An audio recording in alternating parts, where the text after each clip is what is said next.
here. You're one of my favorite alternative researchers, for lack of a better term, I guess. And I'll, of course, provide a preface and an introduction for you when this episode goes online, but I'd rather just skip the formalities and jump into some of the questions, because I already know the material is very diverse and involved, and, you know, we're just going to scratch the surface. So, I mean, is that all right with you?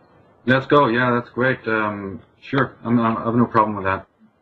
Well, you know, a lot of your work is on symbolism and the meaning behind certain events, and I wanted to hear your perspective on two of the biggest events recently, being the royal wedding and the apparent death of bin Laden, and ask if you see any significance in them symbolically. Well, yeah, there's not just that, but there's a lot of other things going on. I mean, one has to say, before you even start speaking in a conspiratorial angle, just from almost a layman's point of view, these kinds of fiascos are there just to, you know, again, either edify people, keep them distracted, or to traumatize them. So we have a, you know, sort of a good cop, bad cop, hot cold situation going, in which they know that now that they've reduced the human race to the absolute lowest common denominator of intellect, that then you're just on this sort of slaveocracy level, in which everything that comes, a good portion of people's reality, so to speak, is a hyper reality, a fantasy reality, a pseudo reality. Just in the same way that young kids would play with soldiers, you know, and we grow up playing games. Once you've been reduced to the infantile level, you're still in that fantasy realm, even if you may be 40 years of age or whatever it might be. So, you know, royal weddings, wars, you know, dramas, it's all just a theater. The world is just a theater in which you have your guys with the black caps and the guys with the white caps, you know, and there's this whole, so much of our world anyway today, so much of what we see isn't perceived in reality, is perceived through some digital medium. Obviously, what I mean there is the television and the cinema and the news and all the rest of it. So a lot of these things are just played out on the most basic level, is just simply bread and circuses for the masses. Yeah, that's on the most basic level. Then what you're hinting at, though, is the more subtle levels, where there may be some ritualistic elements that are much more esoteric and much more deep. And of course, I do track that. It's a full-time job, and no doubt about it that any time that the equinox, spring equinox, comes up, you're going to have major rituals. There's no surprise that this last attack on Libya was again at the Feast of Purim in March, that it was time for the crossing over point of the spring equinox, and the date that usually describes the spring equinox is, you know, March 22nd, which is 322, which is the famous lodge number of the Skull and Bone Society. So that's just one reason. The most important one is the actual physical rising of the sun over the equinox. It's an enormously important time. That's also why in America, you guys are from the States, you know that tax time is around that period. Why? You know, why would tax time, what are taxes? You know, that's the slave producing his wages. Why is it handed over at that time? That's because the stars of Libra are in the sky at that time, and the sign of Libra is related to the scales, which tax people used to come around to door in the old days, even right up to the medieval time. Their logo or their emblem over their doors, and also they would physically carry one around, was a big scales, a large scales. You'll even hear about this in the Bible with Matthew, the tax collector. And the symbol of the tax collectors from that time immemorial has been this large scales, you know, when you used to balance rice and beans and gold and all that. And it just turns out that the stars of the scales, that's Libra, is in the sky very prominently around about this time of the year. And that's one of the reasons why the collectors, so to speak, you know, the IRS or whatever, come out to do that. So it's just a welter of symbolism that they're using, both in their corporate logos and their timing of things. And you're speaking now about two very specific events that, yeah, I even heard that the so-called, you know, assassination of bin Laden there is almost on the same day as the birth of Adolf Hitler. It's very close to the time of the World Illuminati Celebration Day, May 15th, you know. And then most importantly, there's a couple of other important astrological things that one needs to know about this time, and that's why the royal wedding is been timed now One small anecdote about the royals is that the Queen of England, whose birthday is actually in May, always traditionally has celebrated it in the sign of Gemini. So she's a Taurus, but she celebrates her birthday in Gemini. You'll find this kind of displacement quite a lot. There was a Prince Charles did it also, but I can't remember the incident in which he did it, where a certain festival or celebration, this was close to the time of Lady Spencer's killing, some sort of celebration was marked for October, but it didn't actually happen until later than that. And sometimes they do this because, again, they're very conscious of lunar time and sidereal time. But the two events I was going to speak about that happen in May is, one is that the Milky Way begins there. In stellar astrology, the Milky Way begins between the signs of Taurus and Gemini and run all the way across the zodiac to Sagittarius and Scorpio, just like a sort of a large bridge or a river. And in fact, in ancient days, the Milky Way was referred to as the river Styx, as the river of the Pharaoh, or the sacred river. And therefore, that is running very close to this period right now. And a lot of the world's traditions, including the Maya, Aztec, Egyptian, Celtic, you name it, have been precisely arranged for this particular time. Very important celebrations, I might add. And then, for instance, this particular, what they call colure, or cusp, as it's now referred to, between the signs of Gemini and Taurus is important because that's where we get the word Minotaur. In the whole Grecian myth of the hero going into the underworld to face the so-called Minotaur, it's actually a play on words. Mini being Gemini, right, the end of Gemini, and Taur being the beginning of the word Taurus. So Minotaur facing the Minotaur. This is how these myths and legends, fairy tales, folk tales are created as veneer for astrotheological stories, traditions that are only known to the initiates. The people who create the movies know this. They're still doing the same thing. That's why half the movie companies of the world have this stellar symbolism on their graphics at the very beginning, be it TriStar or Disney or I don't care what. They're all aware of this stuff, you see. So that's another important portal point that happens in Taurus. And so a lot of these things will be coordinated for this. But then the third, and I think the most important thing to realize about rituals that happen in May, is that just as I said that during tax time the stars of Libra are prominent, well, in the period of Taurus and Gemini where we are now, it's the stars of the 13th sign of the zodiac, Ophiuchus. It's actually on the other side of the zodiac, but at night its constellations are in the sky. So right now why things are very important is because that 13th sign, under which so much ritual is done from this point of view, if you're talking about the Secret Brotherhood, the Black Lodge, the Illuminati, therefore they're going to always target very important relationships, very important ceremonies at this time because of the presence in the sky of Ophiuchus, the 13th sign. And that's an entire study in itself. So that's one thing to be looking into, is the presence of the 13th sign that's happening right now. Are we just carrying on an old tradition with these things, or is there an astrological draw, or is this just part of the control scheme? It's a mixture of all. They do this in exactly the same way as you would look at a wristwatch. It's that automatic. It's that unconscious in some sense. Of course, the planning is conscious and what have you, but what I'm talking about is the ideology, the idea that you should use the cosmological symbolism to protect you, to work with. I mean, you know, I've gone blue in the face talking about to my members of Time Gnosis that they all, you know, who are members of that system, using even the most basic numerology for their day-to-day business affairs and so on.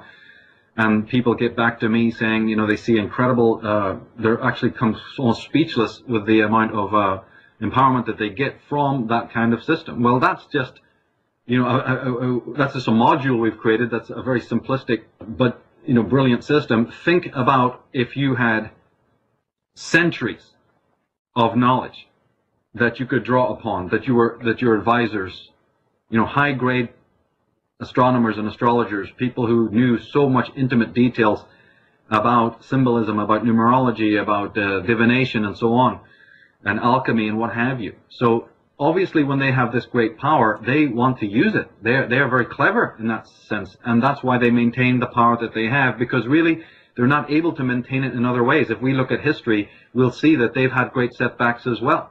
They've not only had great infighting, these royals and these dynasties, but, times have changed. Like if you examine what happened in the aftermath of the First and Second World War, the rise of the labor parties, the rise of the common man to be educated and so on, they've had major setbacks. They've had to make a lot of concessions. And they've had to scale back their overt power. What I'm saying is that the way that they used to maintain power by way of the whip and by some baron sitting in his mansion with, an army of slaves, I mean, those days are over, you know what I mean? They couldn't maintain that anymore. So they had to scale that back somewhat. But these are very cunning people who know that ultimately, even though you may have to scale that back, or you may have to downsize or whatever, doesn't mean you necessarily have to go out of business. You just become more cunning at it and more structured at it. And we know this is an absolute fact because we see the same thing happening in the Balkans now. After the fall of communism, exactly what I'm saying took place, where you have in the Balkans, after the communists, you had many of the aristocratic, oligarchical families of the old days, the old Austro-Hungarian Empire and all of these people who've been living in London since the rise of communism. Their daughters and sons, very aristocratic people, have gone back to, Yugoslavia, Romania, Bulgaria to set up shop. Even some of them have moved back into ancestral homes. That's the palaces that are still there, albeit dilapidated. And what's the very first thing that happens? Is that all the local yokels, right, who used to be slaves, their fathers used to be slaves under these oligarchs, are now laying out red carpets and tipping their caps to these Slavic oligarchs, just so glad to have them back now that the rotten communists have disappeared. Welcome, Your Highness, and we'll be glad to bend our backs and pick your potatoes and do your grapes for you, and create your vineyards. Like nothing has ever happened. They're actually begging for oligarchy to come back. So let's not forget that that's exactly the same paradigm as in the West. If these Western oligarchs, pompous bastards that they are, if they could get away with an army of Irish laborers and slave labor, they'd still be doing it. Take my word for it. It's just that they weren't able to get that, so they have to then use other means to secure their power. And one of those is the use of this incredible archive of symbolism to befuddle, to mind control, to create situations in which people start auto-hypnotizing themselves. Astrology is part of it, of course. And that's why you will have the flag-waving yokel, Joe Schmoes coming out, waving their flags, still to this day, or even worse, donning uniforms to go out and be murdered and to murder in the name of these oligarchs or the institutions that these oligarchies control. My work exposes what these institutions are. People can go to my forum. They can contact me to find out the network of royal orgs. I have on my forum a page there called Empire of Death. People only need to go to that and start reading that, meticulously study the links that I've put up there, and they will find just how vast this oligarchical network is, even though it may be somewhat in the background, hiding behind charities, institutions like medical and educational and philanthropic. It's the same story you have in America with the Council on Foreign Relations, the Trilateral Commission, the Rand Institute, the Brookings Institute. All of these orgs are royal. They're offshoots of the Royal Institute of International Affairs and the Mount Perelin Society and so on and so forth, or the Club of the Isles and all of these alpha lodges of Freemasonry. And they've been slowly moving into the American milieu. They carry the symbolism that's almost identical to that which is used by the oligarchs of England. And they did that through your American Constitution and through the Founding Fathers, who were nothing less than British agents for the most part. Most of the Founding Fathers were Freemasons, correct? Yeah. Almost all of them. And people have to realize that when they say that, they've got to understand that saying Freemason doesn't really tell you that much. Some of these people were not only Freemasons, but very high-degree Freemasons. That's the point. Mm-hmm. They were not just your common, like your dad or my dad going down to the lodge, that kind of thing, having a few drinks and all that. It's a whole different world. Oh, yes, it's a totally different world. So always have to add that point that, number one, I'm not indicting normal Freemasons in any sense, nor am I indicating that these people are of your normal, traditional Freemasonic type, that the local, pub owner or the local, governor, or even to that extent, police chief or whatever. It's far, far higher than that. These people come from dynastic families, Livingstone, Menzies. Oh my God, the list goes on of these families, the Sinclairs and the Kellogg's and whatever. There's so many families, the bloodline families, really. See, I'm pretty pretty vested in your work, and I had Dave watch Architects of Control just recently, and we also watched a little bit of Age of Manipulation, which is, I believe, a 9-hour series. Something like that, yeah. It's great, but considering that this information is kind of new to a large part of my audience, can you sort of broadly talk to us about the history of the control and some of the major lies we've been told, including our origins? And I also was always curious, is like, what is really the point outside of, I guess, control to hide that information from us? Because you could tell us a real history in some ways, and really just with an economic model still enslave us. Well, slavery is what you are talking about is slavery. Right. But slavery is ultimately a model that doesn't work unless you have hierarchy. So when you start studying one thing, like say slavery, oh, look at, just my 9-to-5 job, how I'm locked in there, or I hate my boss, or look at who I am in this university, I've tried my best, but all these guys above me. Whatever way the little man starts to already start asking questions that lead one thing to another. It's like I've always described it as pulling a little thread, then the thread becomes a string, the string becomes a rope, the rope becomes a chain. And the next thing you know, you got a big, whale in your living room. Mm-hmm. So these things, one leads to the other. And then you start studying slavery, or debt slavery, or what have you. And then you start moving up to say, yeah, who are these corporations? And then you go beyond, and you start finding out about these secret societies that are all over the world, and these chivalric orders, and their antiquity. And then somebody like me would say, oh, wait a minute. As you said from the beginning, the symbolism tells you, well, that's kind of crazy because there's a lot of Egyptian symbolism. It's a lot of what appears to be Jewish symbolism. Oh, why is that? How does that work? One thing keeps leading to the other, and then you start finding out it goes deeper and deeper, all the way back through Babylon, the monetary system, back through Rome, the symbolism. All of this goes all the way back to Egypt, and you start tracking all of this. And the moment that you're getting wiser and wiser, and the moment you're getting smarter and smarter on this, or let's just use the symbolism I use a lot of the mountain, you're getting higher and higher. There's a dark side, and that is you're getting further and further away from the people that you grew up with, right? Intellectually, right? So, yeah. Just as you're about to turn around and go, hey guys, here, I can give you a handle on what's going down here, and this can be in even a quite small way, nobody wants to hear. So then that apathy starts taking you yet in another direction. And what I mean by that, of course, is then you're into the study of psychology. Because now you have to say that there's a relationship between the slave and the master. It's not just a straight situation of control. I'm speaking like this because you jogged my memory about the Architects of Control DVD, where we went into this more than at other times, in which we started to try and point out that this is a slave-master relationship.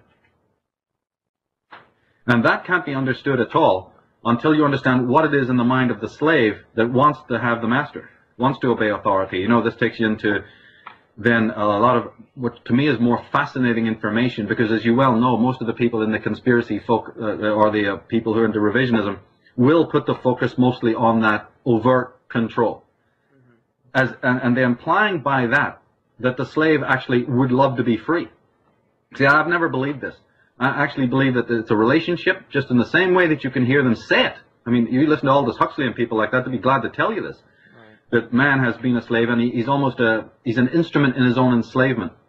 What has happened down through the centuries is that the slave has just exchanged chains of iron for chains of gold, metaphorically speaking. If he can have a bit less punitive treatment, he'll be okay with that. He doesn't really want to leave the walls of the prison.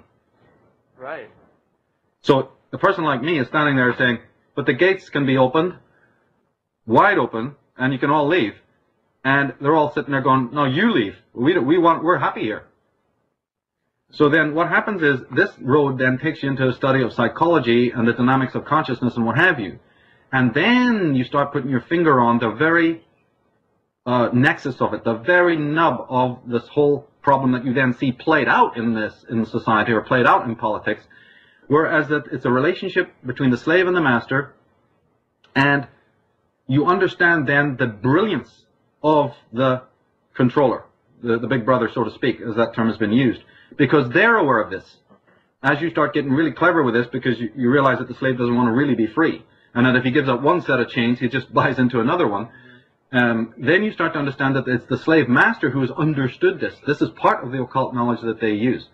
So one angle of this could take you into studying ancient history as a historian, but another direction can take you into studying philosophy or, say, even psychology, and keep it contemporary, keep it, contemporary to what's happening now. Yeah, now, I mean, obviously you need to do both as much as possible, but for me the more intriguing aspect is the psychology, because then you're kind of understanding, you're seeing through their eyes, you're seeing through the eyes of the master. If the master can create a situation in which his slave is auto-hypnotized, my God, then the game is up, because the slave is doing his own hypnotizing. He's completely on remote control, as we spoke about in the DVD. And then when you now going to move on to talk about remedies to these problems, a person like myself who's made a study of this is no longer really convinced that political change is really going to work. We don't rule it out, but we're certainly not as optimistic about that kind of change. We understand now that the change has to take on an individual psychological level. That's where the Gordian knot is. As I said, a lot of this master-slave relationship stuff can be found even on a day-to-day basis, in the place of work, or even in the home, certainly in the relationship of parents to children and teachers and society to the young, and all the rest of it, and then ultimately internally, the relationship that we have with our own selves internally. So, and what I mean by that is that, see, it's a strange quirk of human nature that as soon as you're born, you have two enemies, so to speak, two adversaries.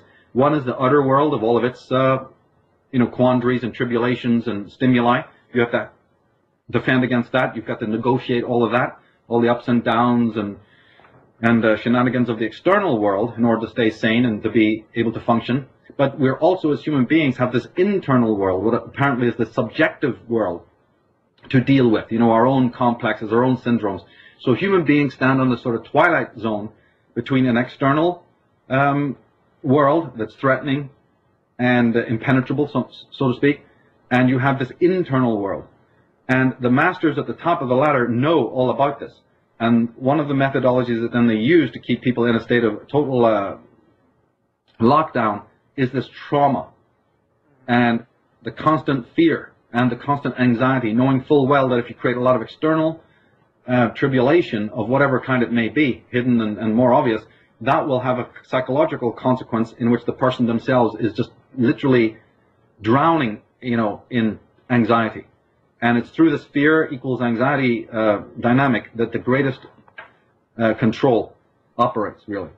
Yeah, when you mention the trauma, it makes me think about, I've seen in your work and other work as well from Jordan Maxwell or David Icke. A lot of this is ancient trauma that comes from the origins of our species, which it's interesting that all ancient texts talk about gods coming from the sky, and to me, I can completely see that being extraterrestrials and not gods. In translation, that would be hard to differentiate between the two. And, it is. Also, it's interesting that we're the only being I know of that has two chromosomes fused into one slot, and I don't see that anywhere in nature. Exactly. There's so many bizarrities about the human being. I've written about these in the Atlantis book, gone into great detail on this.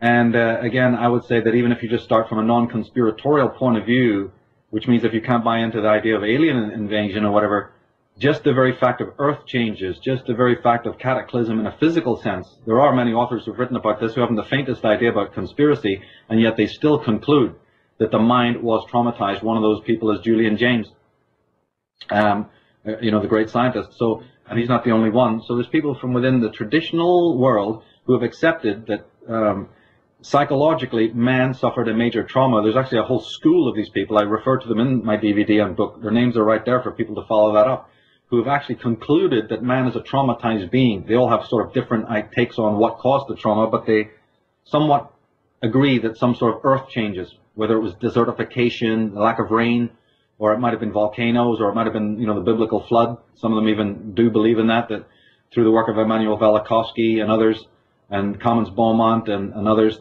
they do recognize that the world was, rent by enormous disasters. So even if you don't buy into an extraterrestrial presence, it still is factual enough to say that the earth itself, through plague, through famine, through cataclysm, through tidal waves and tsunamis and even a pole shift. All of this is now coming to light in very recent times. That alone will convince an open-minded person that something enormous took place to the psyche of man. In my opinion, there's no doubt about it. There can't be any doubt about it. And it is good to see that now David, for one, has been talking about that. His latest work is looking into the cataclysm somewhat. And that's great because I insist that it needs to be studied. You know, it's the center of my work, and it's very important to understand that that particular original biological, physiological and both psychological trauma aided and abetted the masters later on. They know about it. They know that the psyche is fragmented. They probably know a great deal about it. And they have said, well, listen, that happened fortunately, so all we got to do is sort of maintain a constant culture of trauma in order to bring in whatever agenda they're doing. They bring it in on the back of that, of wars, of famines, of poverty, of tremendous social injustice, and then the psychological versions of disorders that are rampant all over the world.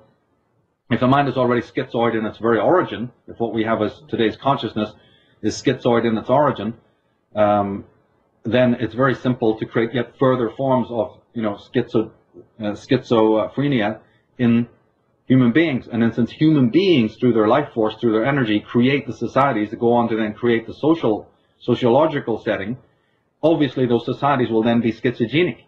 And then it becomes a feedback loop. The schizogenic societies create yet further children who are polarized, fragmented, narrow, spiritless, whatever you want to call it, and then they go on to create yet more. So that's why we're heading towards this post-human world. That's in a long time in the making. And it doesn't happen just through one thread. It's very deeply disturbed people, to the point where now they're even wanting to shut down emotion. People are not in any way attuned to their own emotions, for goodness sake. You know, and then that brings up a huge big pharma leviathan to take care of that again, because what man will do, and what man has been traditionally doing, and one thing we must insist is that you're going to see more of this as we count down to 2012 and beyond.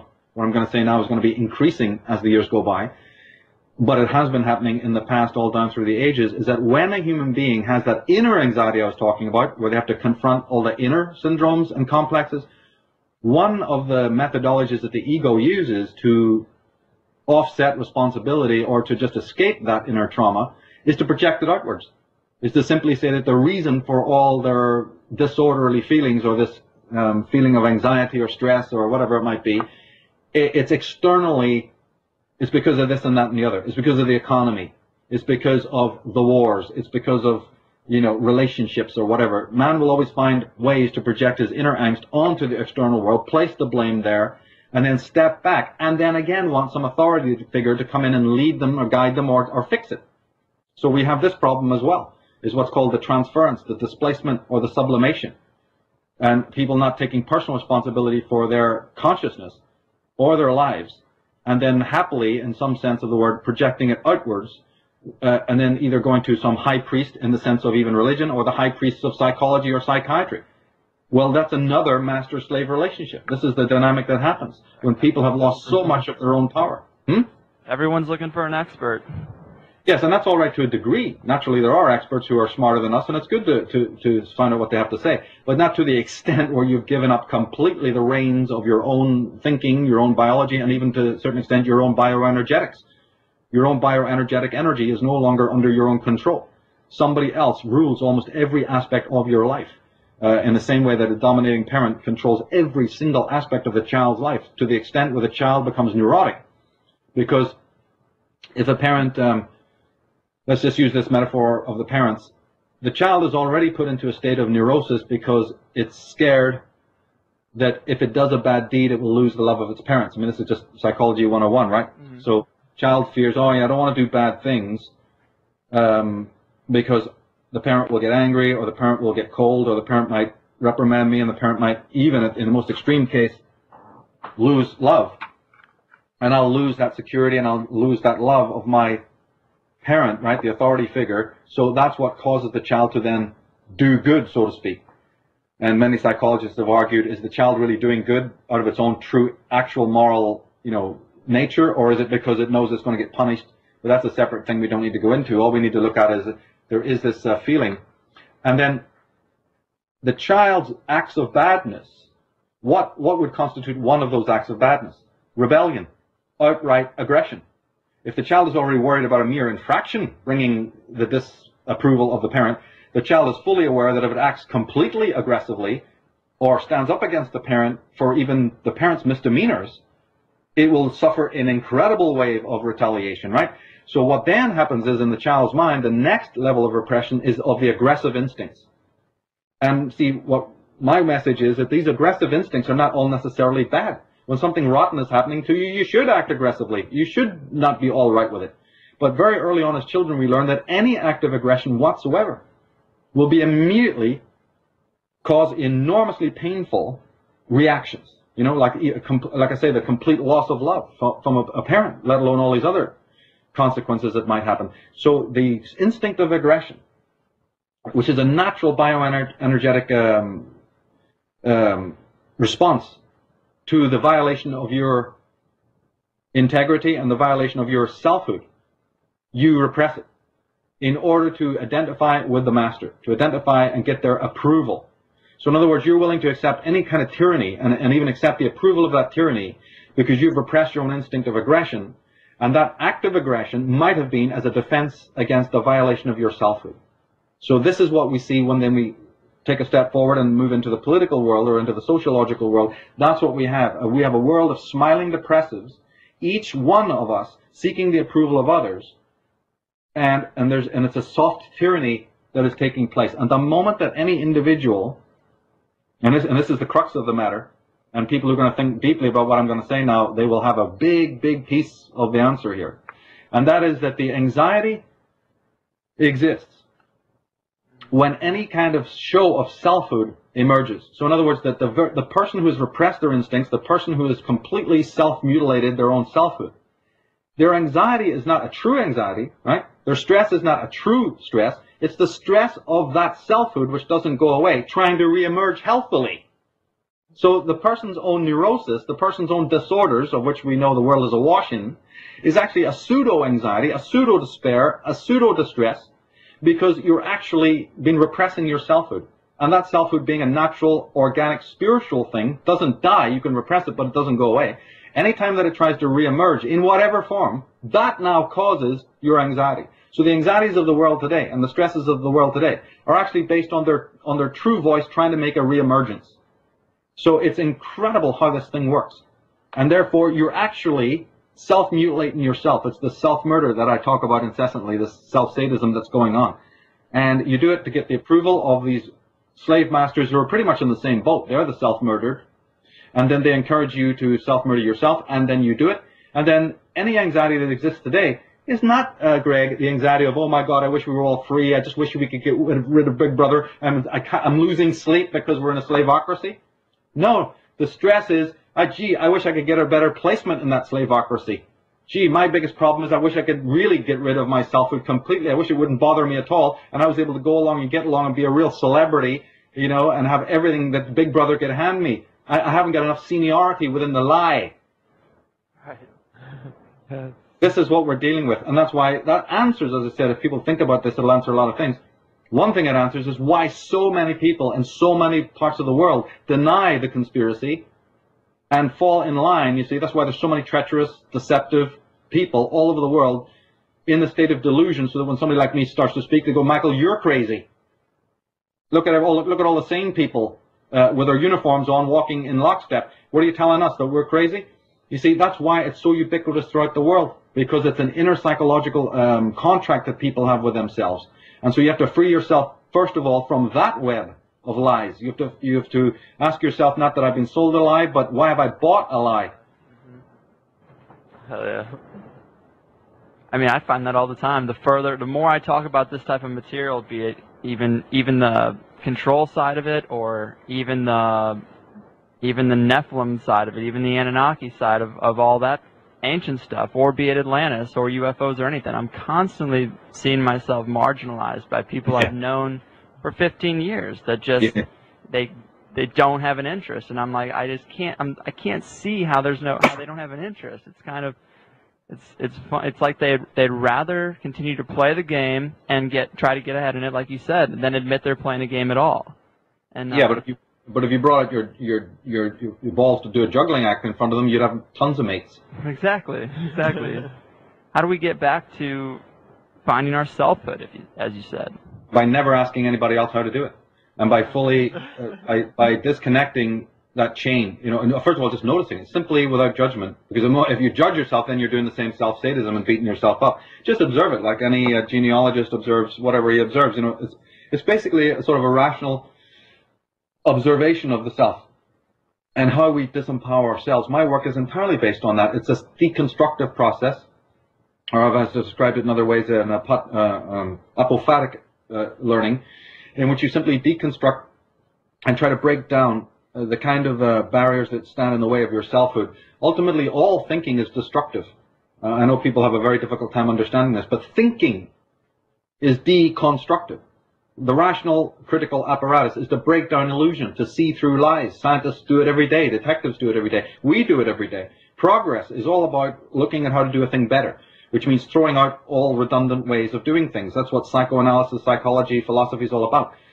And one of those threads is the simple, natural response that we have to seek guidance from the misguided. There's many reasons why we do it, but it needs to stop.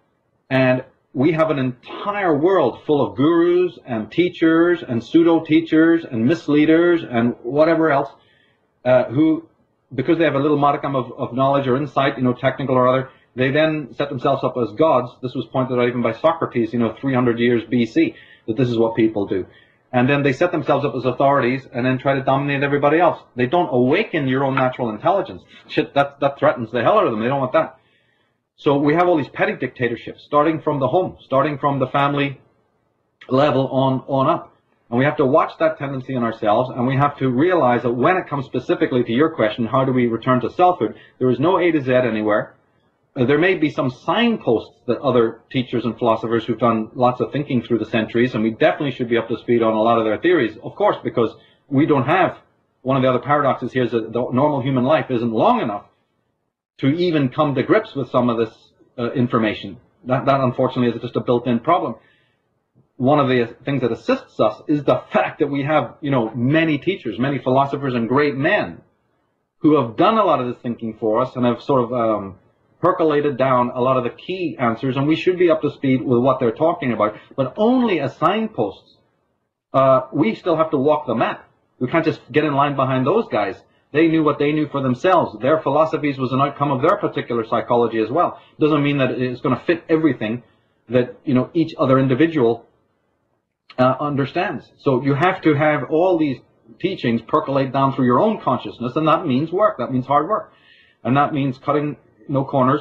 But it doesn't seem like hard work if you're passionate about it. That's what is really separates the sheep from the goats. It's only a lot of hard work if a person is so distracted with other nonsense in the sensational world and it hasn't got the passion. If the person has the passion about it, then it doesn't seem like hard work at all to familiarize yourself with these concepts.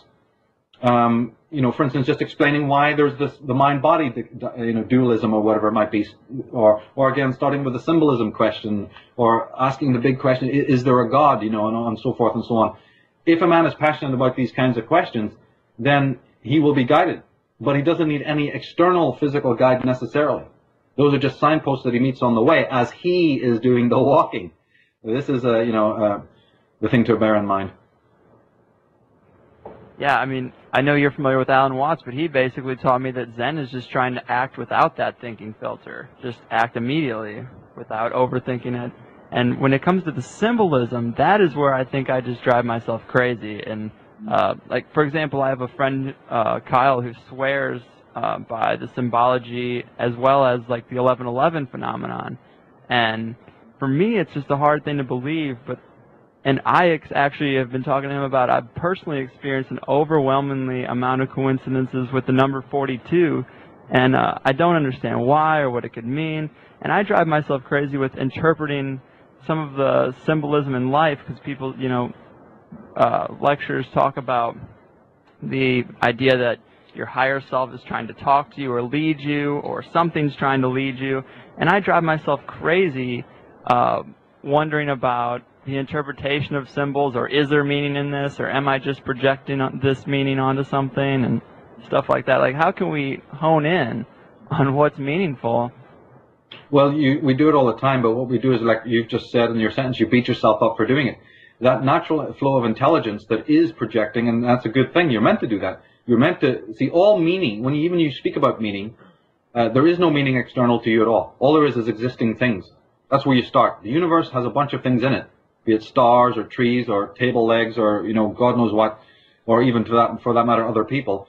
Those are what are known as objects of consciousness, right? And they just exist, but they don't actually have any meaning. This is the mistake that we've flipped it over. We have an inverse understanding. Meaning comes only from within. So the person who's able to give meaning to life from within himself, he's living. He's what's known as actualized. He's an actual person. He actually has not only existence, which is given. See, we didn't create our own minds or our bodies, and we didn't create the universe.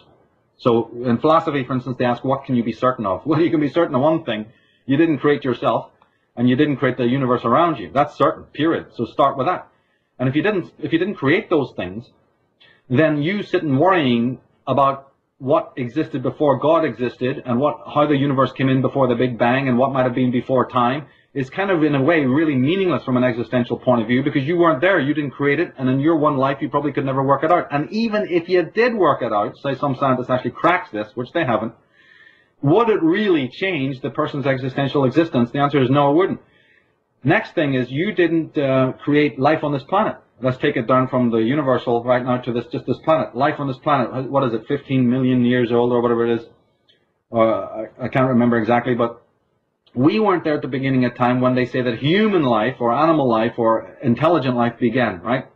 So we weren't there at that point of origin either.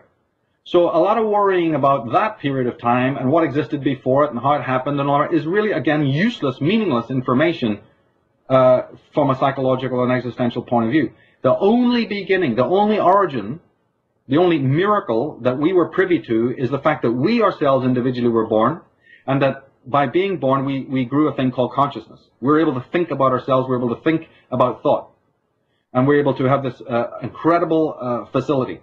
That origin we are in charge of. That origin we can study with this interior speculative ability, this rational ability. So that is where then many philosophers have said the main focus should be. These other things are of interest, of course, naturally, but they're not really of interest psychologically or existentially. Your existence, the fact that you came in with consciousness, and it's what you do with that consciousness, right? How you orient it. So thinking of itself is, again, meaningless. It's what you're thinking about, and it's how your thinking is focused. This is where the real answers will come from. In other words, what I'm saying again is that meaning comes from within. You give your life meaning. But what we do is we shut off that organic intelligence, or it is shut off for us, again, by the parents and what have you. And then we start to conform, or we start to let other people lead, or we want other people to inspire us. We're really exhausted when it comes to turning the inner senses on, because, again, that will, again, lead us onto our own path. That breaks us away from the collective. That's why we're scared of it. We're so traumatized that we lean, and what we lean on is the mob. We lean on the collective. Many people have even said that our so-called ego is just not the I at all. That is just a construct of the collective. Like the inner sense that you're talking about, do you believe that you can achieve like turning that back on through hallucinogenic drugs such as like ayahuasca or psilocybin mushrooms? I can't say, because again, my statement would be presumptive on every individual's particular journey. Some people can. Some people can. Exactly. So I mean, goodness me, a man in a dungeon could do it when that will opens up within himself. So absolutely, I can't sit there and make a pronouncement one way or the other, because remember, you're talking about the individual psychology. If a person with a toxic psyche, and who's basically self-murdered himself, goes and does one of these experiences, he may blow his brains out, he may blow his mind completely. Whereas another person who's a more healthy attitude, all of this breaks down to attitude, may go and have one of the most powerful experiences of life. Isn't it true that even David Icke started his sort of journey, or if not started his journey, went on to have these powerful experiences? So again, it's really impossible for another person to dictate or to speak about it, Right on. one way or the other. What do you think life would look like today? What do you think our lives would look like today if we hadn't been lied to or manipulated, and this control hierarchy hadn't, hijacked the way we all live?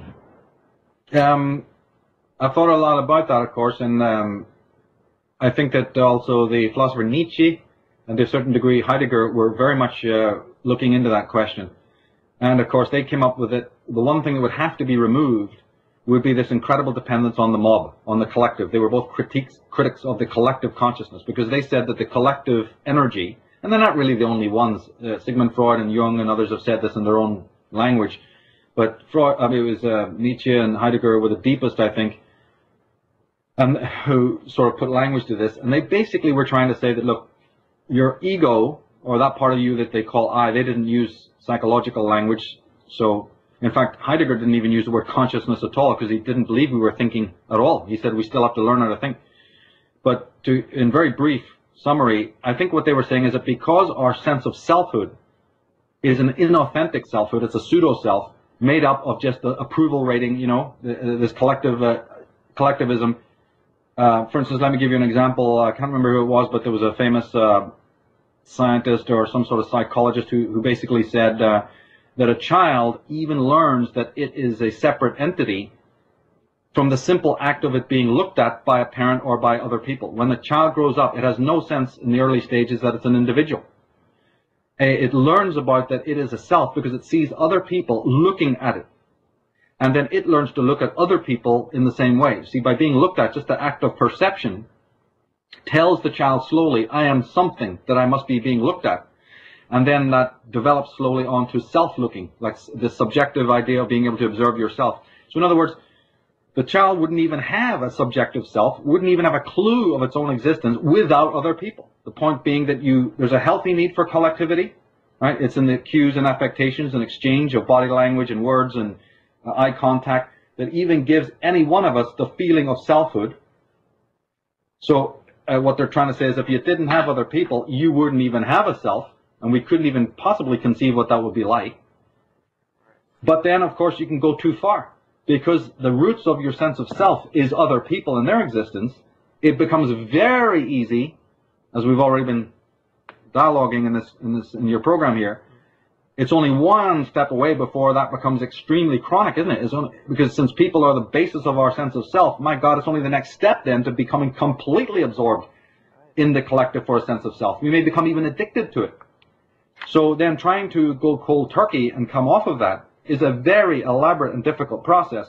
And if anybody wanted to do it or try it, you know, again, it's not for me to say what would happen. Some people may be so traumatized by that. Say even if you tried some physical thing like removing yourself from people for 2 weeks or whatever, or even for extended periods of time. History is full of people who actually became hermits and all and completely distanced themselves.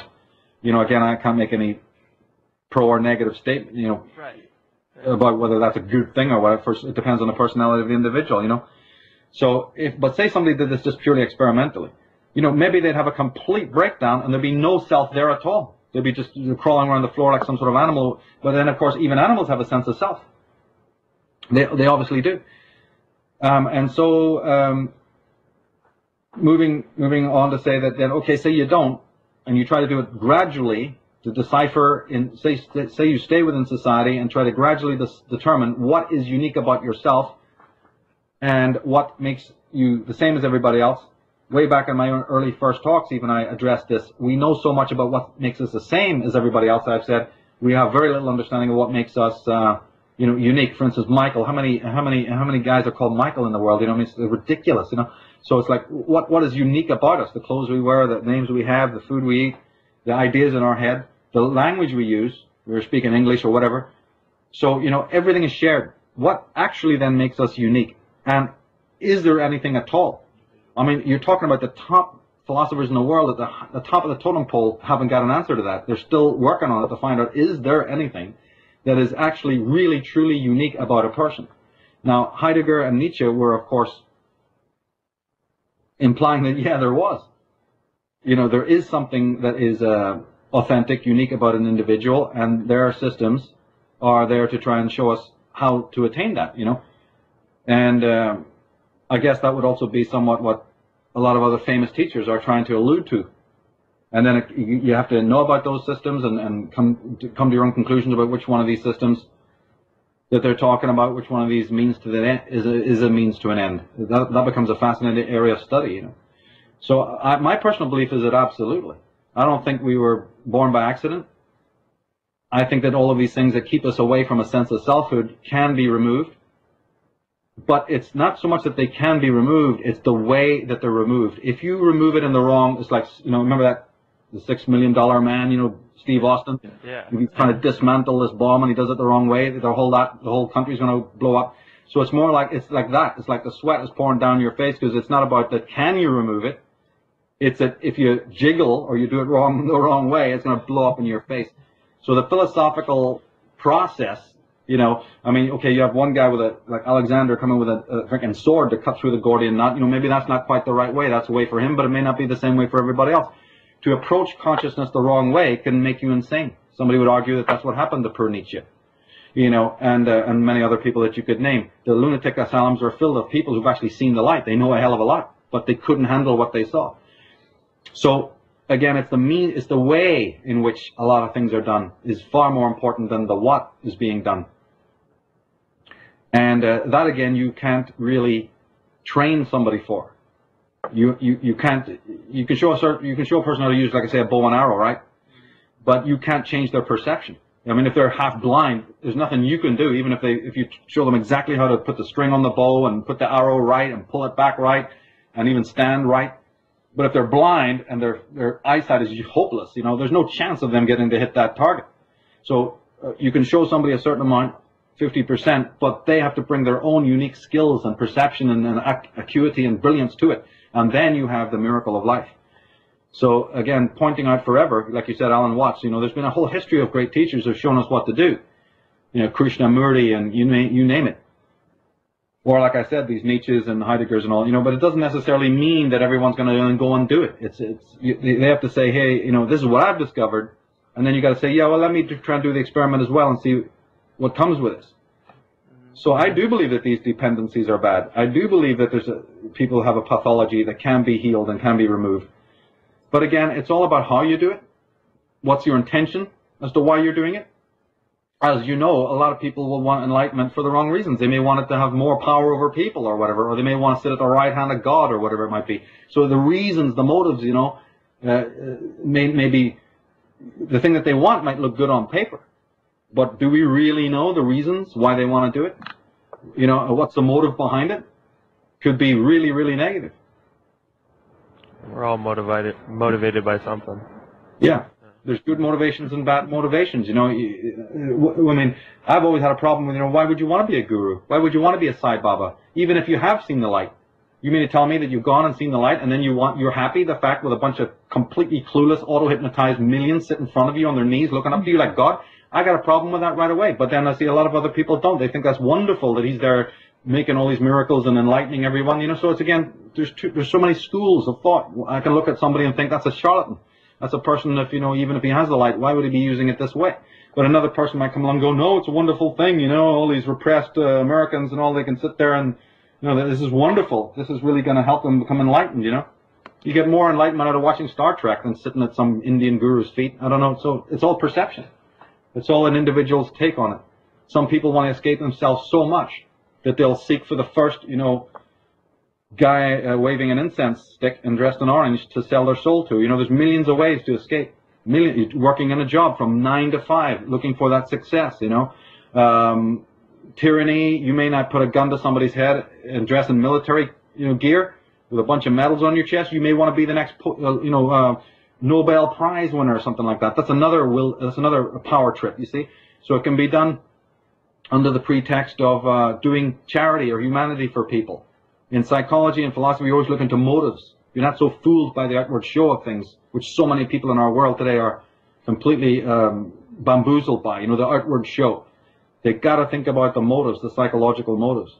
So the optimistic aspect of this does connect with the trauma period that you were alluding to earlier, because if you look at the chronology of that trauma, and again I'm saying you don't even have to believe it had anything to do with the Nephilim, even if you just accept it was physical or whatever, planetary, whatever, it's such a short time ago that the optimistic attitude when you study this matrix of power and control is that, look, we may be actually healing from it. And you just can't force that healing any more than you can tell a guy who's been through a car wreck, and broken a couple of legs, to get up and walk right away.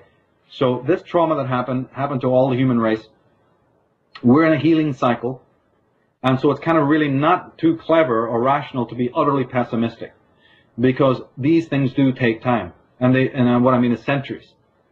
So even though we maybe still see so much darkness and so much tyranny and so much control, and we lament it, and it's good to lament it, you're not meant to be happy about corruption. At the same time, it may be that the ego is gradually, imperceptibly healing in its own unique way, and that what is true and what is rich and what is real inside us never dies, can never perish. This was with the core of Nietzsche's teachings, that no matter how dark things get, he referred to it as the will to power. That will can never, ever die. It's eternal. So no matter how black things get and how oppressive things get, there will be no crushing of that light. So even if you're not a religious man, you know, you're just coming out of a more human, sort of a humanistic school, even in that humanistic school, they claim that the spirit of man can't be crushed down forever, and it will come back, and always will. There's always a compensatory action in life, and one might say that the awakening that you're seeing today amongst ordinary people is part of that awakening. That that lie just cannot persist forever, and that the people will find some instinctual or some very deeply a seed of wholeness within them that they will want to actualize. You know, one can argue that that is also the case. Right. I've heard many people refer to this time as the Age of Enlightenment, Age of Awakening, in astrological terms, which I really have a hard time with the astrology part and really seeing how that could affect us, but it is funny to see that the internet came directly at the time that's considered a time of enlightenment, and if I were to write that thousands of years ago on paper, the internet would be the perfect incarnation of that coming to life. So I do see a similarity there and a coincidence. Well, are you familiar with my theories on the inner zodiac? The inner zodiac. I don't think I've heard the inner zodiac theories. Yeah, because I agree with you that if you're looking at astrology from the wrong end of the binoculars, it doesn't make a bit of sense at all, and you're into something completely false. The origins of the zodiac are internal. The so-called external zodiac that people are studying is nothing more than a projection of consciousness. And I have that information on my Taroscopes website. There's articles and interviews and a video tour that I made that will explain the origins of the zodiac connecting to consciousness. In other words, the very same architecture of your consciousness, the very ability that you even have to know the difference between 1, 2, 3, 4, you know, even the numbers 1 to 10, how you can tell that they have an order, that they run in this order, or that the 1 is different from 7. That same ability to learn language, you know, like Noam Chomsky speaking about the incredible innate architecture of linguistics that a child has that enables that child to then go on and learn any language, whether it's any foreign language or English or Italian. How is it that children can do this when these linguistic skills are unbelievably complex? No computer could do it. He talks about that there are these innate, inbuilt categories of linguistics in the mind. So in exactly the same way as he's expressed that architecture, that mental architecture, so the principles of the zodiac, the mathematical underlying architecture, you know, the 7, the 12, the 3, and the 4, and so on, that is in our psyche. And it's only because of the incredible misrepresentation of astrology by these so-called astrologers who haven't the faintest idea about the origins of their own subject matter. And it's also because of the egregious, backlashing, or whatever you want to call it, criticism from the sort of materialist atheist crony, crowd who want to deny that there's any spiritual dimension to humankind. Astrology as a pure science has suffered a lot.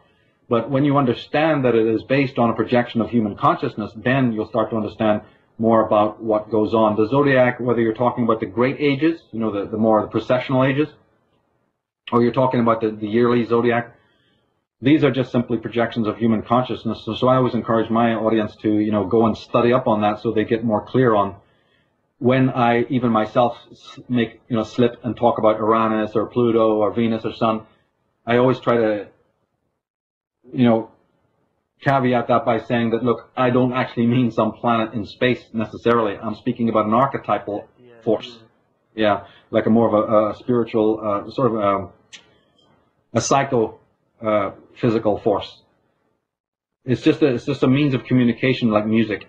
The zodiac works on very similar principles as the way that musical notes communicate to us. You know, I mean, there's a reason why people like to listen to Stairway to Heaven or a piece of Chopin. You know, that stuff is speaking to us. Well, the zodiacal archetypes, any symbolism, in fact, whether it's alchemical, mathematical, color, for instance, the miracle of color, we could have 5 shows on just that. You know, so we're being spoken to all the time. Remember, you were speaking earlier about you and the number 42 and how you were playing with that and wondering what the significance is. You see, that number, it's not the number that's the problem really there. It's what that number symbolizes in many ways. The factors that make it up, the relationship between this number 4 and the number 2. Because there's really 2 numbers there, right? You said 42, but that actually implies 2 numbers there, 4 and 2.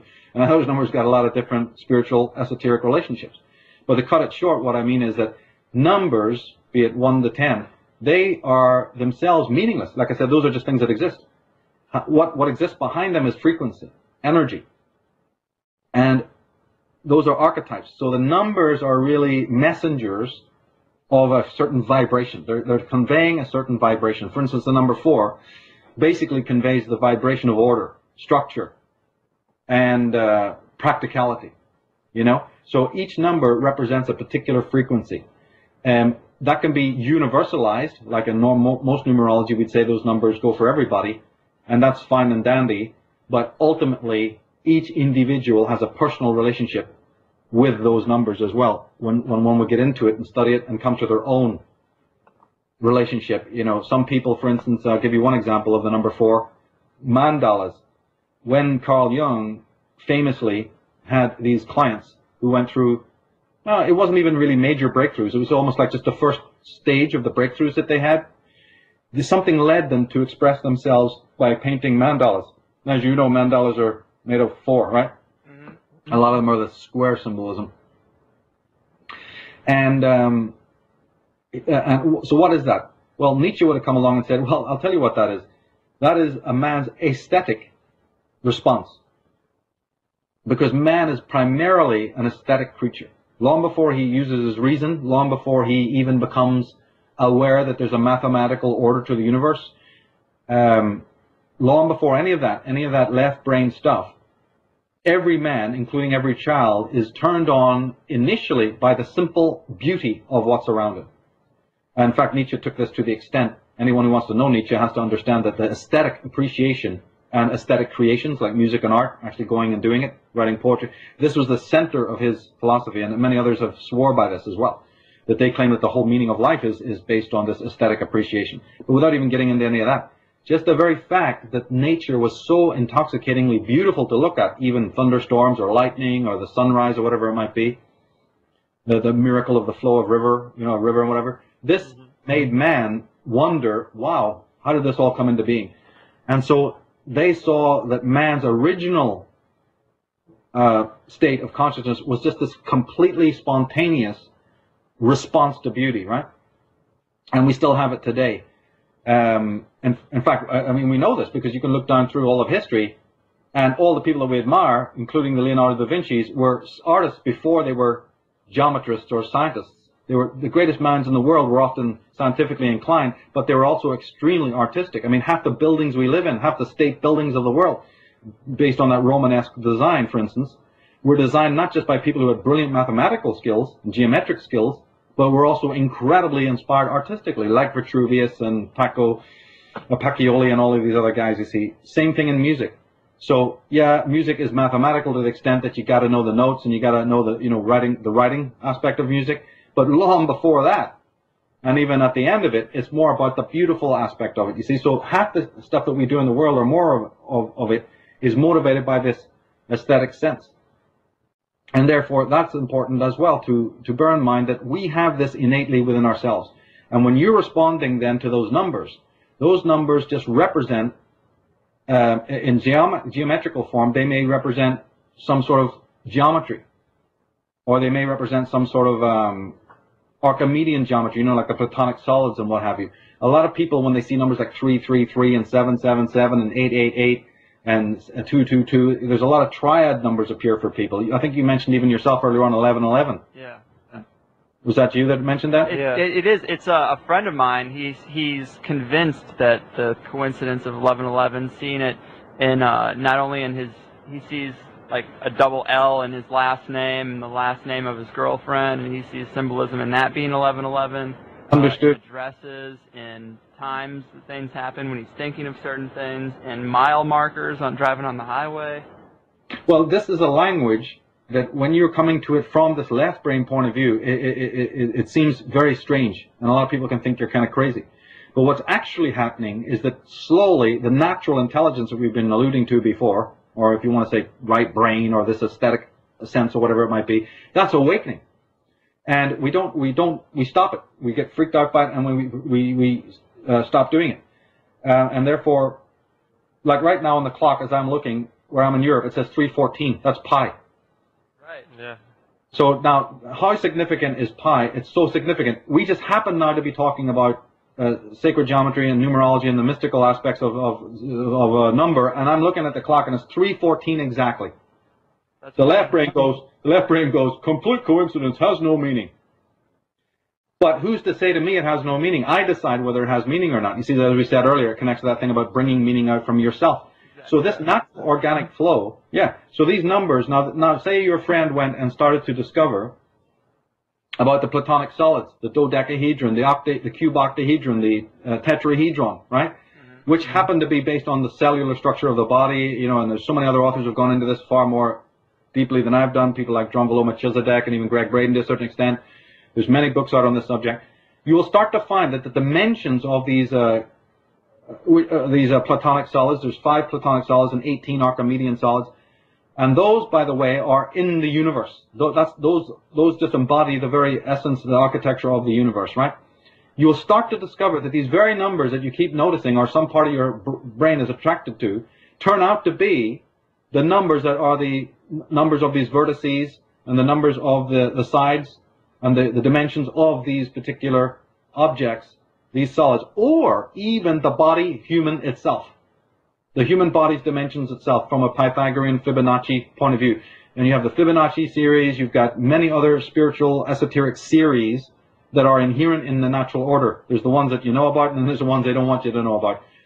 So there's all of these spiritual numerology that's encoded into the Sphinx, that's encoded into the pyramid, that's encoded into the human body, and so forth and so on. There's so many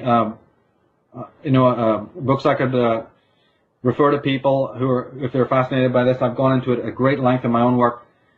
And so these dimensions are those living archetypes. But the thing that those numbers are the bridge between you, right, your microcosmic understanding, your microcosmic intelligence, and the external, apparently external macrocosmic world. You're related to that. The world is made out of the same stuff as your consciousness is made out of. It's completely psychophysical, psychosomatic. And therefore those numbers, in one sense, are the language of the exchange of the energy between your psyche and the physical world. And we have moved only from a left brain point of view, where the only numbers we care about are the numbers of money, and we've reduced it down to such a boring, banal level of 1, 2, 3, 4, like they're dead things. It no longer has an esoteric or spiritual component to it. Yet in ancient days, which we record in our minds, right, our consciousness is the culmination of millennia of experience. Well, that ancient ancestral voice, it knows what the number 2 or the number 3 or the number 22, number 44, whatever, represents. And we've shut that off, unfortunately. So it's very, very important in spiritual development to reopen it again. Right. How do you suggest we do that, really? How do we open that back up? Studying sacred geometry, studying numerology. My mystery school, the Time Gnosis, we have people working with these numbers on a very practical level, so that hopefully will be the starting ground for them to then go on to use double-digit numbers and so on and so forth. Getting into the tarot, all of the tarot cards have numbers, and they have deeply esoteric meanings. All the divination arts, that's extremely important to get involved with that if you're interested in what you're asking. Sacred geometry is part of it as well. And I would say even studying these solids, like I spoke about, the geometrical solids, the Archimedean, 18 Archimedean forms, and the 5 Platonic solids, and their dimensions and their vertices and the relationships between each other, like how many planes do they have, how many vertices do they have. This is what fascinated the ancients who built the pyramid. Half the ziggurats and pyramids are based on very precise geometry of 618, that's the phi ratio and what have you, and many other numbers I could mention, you see. The number 66 appears a lot. The Bible is loaded with it. Do you think speaking of the pyramid, do you think the pyramids were built by, does your research show, have you found that the pyramids are built by human ancients alone? I don't know. I think that I'm not even sure they're dated right, and I can tell you that that's a Graham Hancock thing. Is he thinks they're way older. Yeah, I've always maintained that. I think they were built way back in the precessional age of Virgo, if not even before that. But as to who built them, I think enlightened humans. You know, this Atlantean knowledge. Because remember, it's not only in Egypt that you have these precisely designed. They're everywhere. They're everywhere, including in Ireland as well. What did you say? Some are even under the ocean. Yes, the ones that Hancock has photographed. Exactly. So there's no doubt in my mind that there was a gigantic school of knowledge. That's why people I refer to as the Arya or the Druids or whatever. These were a worldwide organization, and they're known in Egypt as the Shamsu Hor, or disciples of Horus. And they're the ones who actually built the pyramid. But the knowledge that they brought with them was Atlantean. It was from the ancient days when lots more things were known about the planet Earth than we can ever imagine. And also the consciousness of people was pre-trauma. So we're talking about people who had a very high level of consciousness here and knew how to move these blocks. You know, now there's even some, in the last 10 to 15 years, there's been some individuals who've even learned to move these stones. But 20 years ago, there wasn't even a crane that could have lifted them. Now they've made some small effort to even show that they could have been physically maneuvered, you know, so we're slowly making progress to realize that, yeah, it probably could have been done just with what we would describe as human beings, you know, without necessarily believing any supernatural or off-world presence. But again, I'm open to all things, because those sarcophagi, and I don't just mean the ones in the pyramid, but the ones in Saqqara in the south, I mean, the top engineers in the world with the latest equipment, the latest measuring equipment, cannot work out to this day how the angles of the inside of these boxes, you know, like the king's coffer, and these other big, giant, what they call sarcophagi, it's just nobody can work out how those angles are so precise. They don't even have the tools to do it today, let alone to cut them and get them so precise. And then the utter travesty, when they come to date it, they pick up a piece of broken pottery from beside it, date that pottery, right? There could be some, you know, piss pot that some guy put there, some old shepherd. Date that, and then say, oh, well, now we know how old the sarcophagus was. I mean, that now passes for academic, you know, sort of like, you know, science or whatever. Yeah, this is what they hand to you on the plate for hundreds of years. Wow. Now, as far as this knowledge of the planet that is obviously on a mass scale lost right now, do you think that the elite still hold this knowledge true? Because it seems like throughout history there's been a pattern of conquering a group, burning all their records, destroying everything they have, building a school. Well, two things about that is I don't believe the records were destroyed. All these libraries, I believe, were sequestered first. The ancient libraries, they say that Alexandria Library was burned down, like, you know, about 4 times or something. But there's some very severe controversy about the final burning when Caesar was there. And in my eyes, the knowledge was taken, just in exactly the same way that history tells us that the Temple of Jerusalem, so-called, was plundered by Titus and all the gear was taken over to Rome. So there's no question about it that these Dragon Court, whether they be the Roman version or the Greek version or whatever, these people were plunderers. They knew where they were going. They knew about the antiquity, and they even knew about the sacredness of the stuff they were getting their hands on.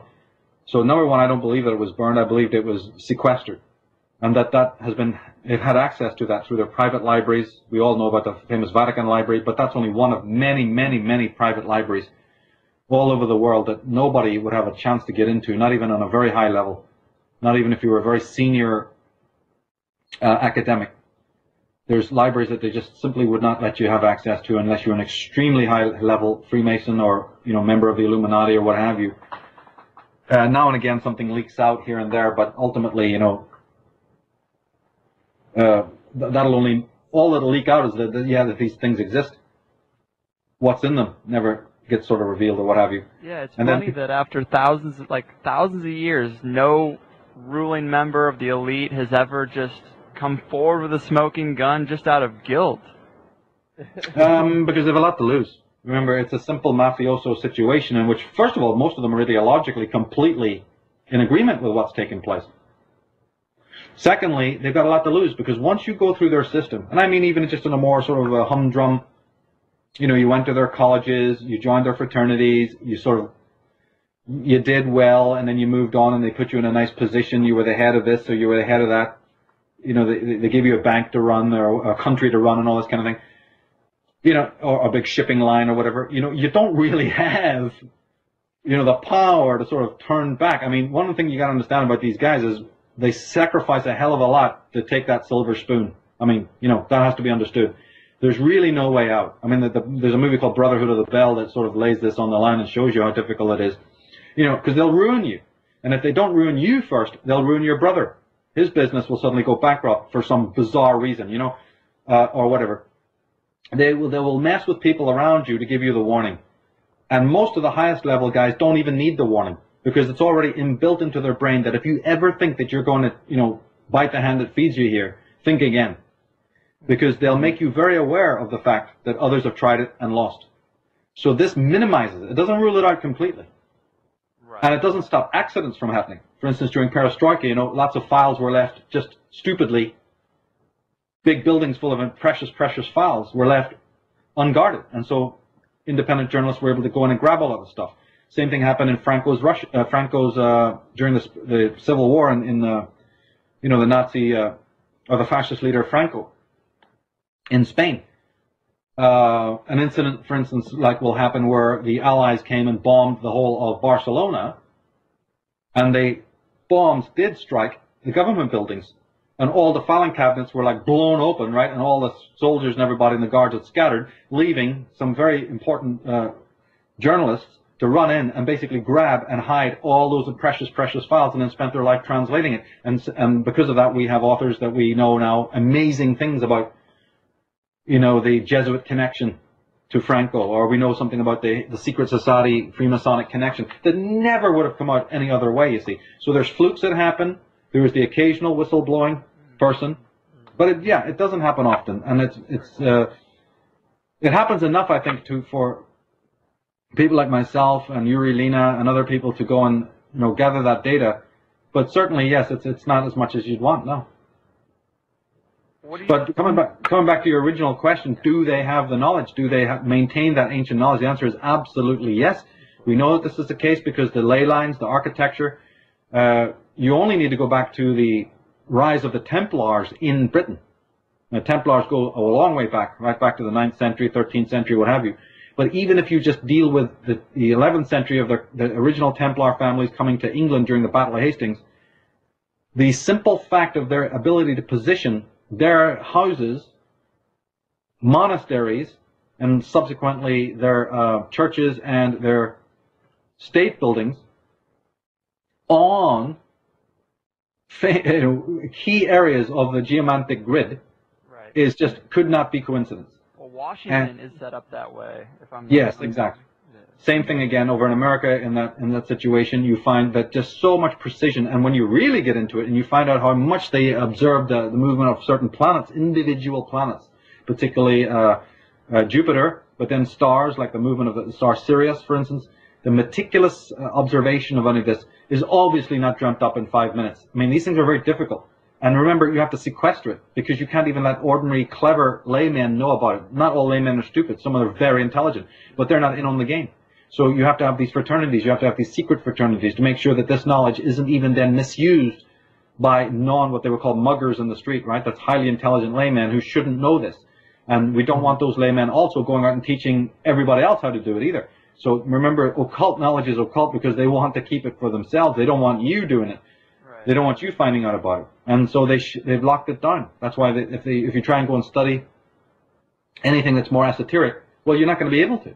You have to pick that up on your own time. You're not going to be able to study it within college or university. In fact, you may put a target on your back by even mentioning that you're interested in these things. Do you think that the symbolism that the elite use, obviously, I assume you would think there's some esoteric energy in that symbolism. Do you think that's what allows them to maintain the sphere of control over many years and over a global network? Yeah, because remember, the sciences that they're using, these meta arts that they're using, are not negative in themselves. There's nothing evil about there's nothing evil about compasses and protractors and tarot cards and astrology, and any of the things that they're using in themselves are completely neutral. As a matter of fact, all the tools that they're using were once in the hands of, the world's greatest enlightened people, and were used for the good of all humanity. And more than that, the things that they're using, these sciences that they're using, are the sciences of the universe. They're the science. That's the science that holds the universe together. These alchemical principles and these sacred geometrical principles and these artistic and musical and whatever else, color, how they manipulate color, how they manipulate light. Those are all rules, laws, or whatever you want to call it, that are already there in the universe. These people are skewers. They are able to reconfigure that which is natural. Evil is nothing more than the subversion, right, of what is natural. They didn't create a thing. In fact, they are. That's what sorcery. That's the difference between magic and sorcery. So when for example, when you see this symbolism come out in corporate logos, do you think they use that because it's just appealing to our subconscious? I do. I think that's the reason, and that simply that they're putting their badge on it, just in the same way that if you created something, or you start a football team, you sit around a lot thinking about the logo and what it represents. You may base that logo on a hero of yours, or you may want to commemorate a famous figure. You see, so you think a lot about the reason why you create these logos. They do the same thing. If they're looking to commemorate not only the line, the bloodline, like for instance, right now on the forum under Empire of Death, I've got a logo from the City Guilds of London, tying into the whole royal oligarchic control of London, and therefore meaning the rest of the world. One of their organizations that they control is a network of guilds, network of universities called the Guilds, City Guilds. The symbol of that is a red lion, but the tail is a coiled serpent. I mean, anybody can go and look at it and agree with me that it looks like a blinking serpent, because it certainly doesn't look like a tail. Well, that tail is meant to indicate a serpent, because they're not really speaking about the lion, they're speaking about the dragon court. The serpent is the serpent brotherhood, right? So in that instance, that logo is just simply commemorating the line, not an individual, not a potentate from the line, just the line itself, a red lion, and that connects to, if you go to astrology, well, the red lion is Aldebaran, right? A star known as Aldebaran in Leo and what have you, on and on and on. That's why so many Templar inns, bars, pubs are called Red Lion, because they know what we don't know. But then, more broadly, they may want to commemorate a specific figure.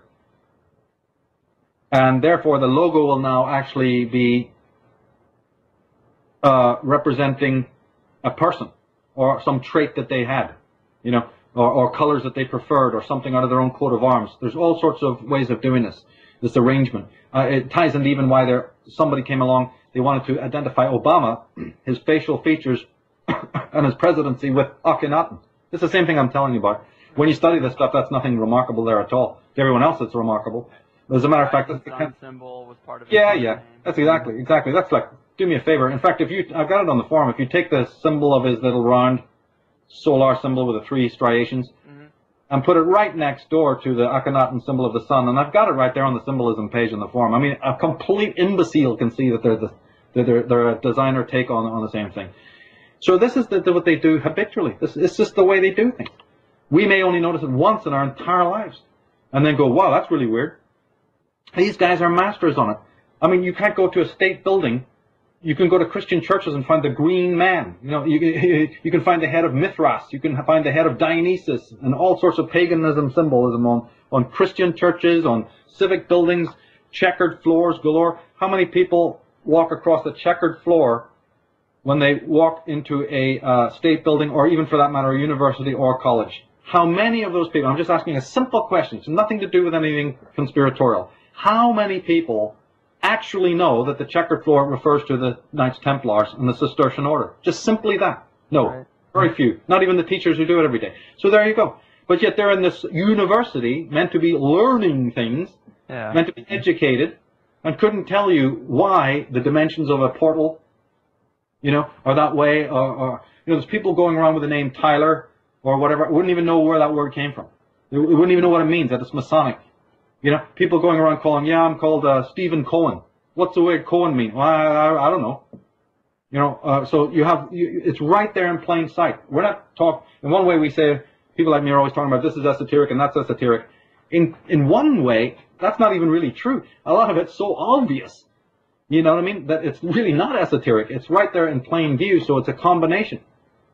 And you can literally go back and take these dollar bill symbols and the symbols of Texaco or the symbols of Shell Corporation or I don't know what, AT&T, you name it, and you can find the exact duplicates way back in the time of Rome, way back in the time of Egypt, if it hasn't already been suppressed. That's only what we've got. Right. And you mentioned the Green Man, which jarred a memory of mine. I saw a lot, like, obviously a lot of the symbolism happens in Hollywood as well. Yeah, I've exactly. seen thing on Jim Carrey specifically embodying the Green Man in his movies, like The Mask. He wears a green mask. He also played the Grinch, which is a green character. There's a couple examples, and it just makes me wonder, like, well, I wouldn't think that is he in on that? Like, it just seems weird that you'd be able to find these coincidences and point out like 10, 12 different instances of symbolizing the Green Man for some actor. I don't know. Like, well, just in the same way that you don't blame the merchant necessarily if his logo turns out to be some sort of Masonic thing. Right. You don't exonerate them either, but you don't necessarily implicate them until you're totally sure. Mm-hmm. You don't also implicate the actor necessarily if his smart-ass production people who are making these films are much smarter than him. Right. So you think that, you know, if he were to be symbolizing the Green Man, that it's more producers, people behind the scenes that find these scripts to put them in, and what I just don't understand what the purpose is of creating that type of situation. Well, that's because you have to study magic. You have to learn about sympathetic magic, these deep forms of hypnosis that are used. I've always tried to put it this way. First, let me answer your question about the actor dynamic. The art directors are the ones who do it all. The art directors work with the producers, not the producer, but the directors. They often are coming from a deeply, a great interest, sometimes healthy, sometimes not, interest in symbolism. Then you have a lot of these directors, because believe me, it's not easy to make movies. It takes millions. You have to be really in with the establishment. So, for instance, a particular person like Stanley Kubrick, for instance, their work is layered with esoteric meaning because either they have an interest in it as a layman, or they are actually members of esoteric societies and are just front men for those Masonic societies. So when you go frame by frame and start looking at the esoteric symbolism in, say, something like Eyes Wide Shut, or even a Spielberg piece of garbage, you know, like oh my God, Back to the Future or whatever this nonsense, you know, and then you start. Encounters apparently had a lot of it. Exactly, and there's so many other. Even now, these latest movies, Immortal, you know, it's all this Nephilim symbolism and what have you. So, yeah, when you go frame by frame, you start noticing all this obviously esoteric stuff. That's because these people are themselves just front men, messengers, so to speak, mercurial messengers for these secret societies who want to put out this esoteric information, but they have learned from a long time back to do it in this play of masks, okay?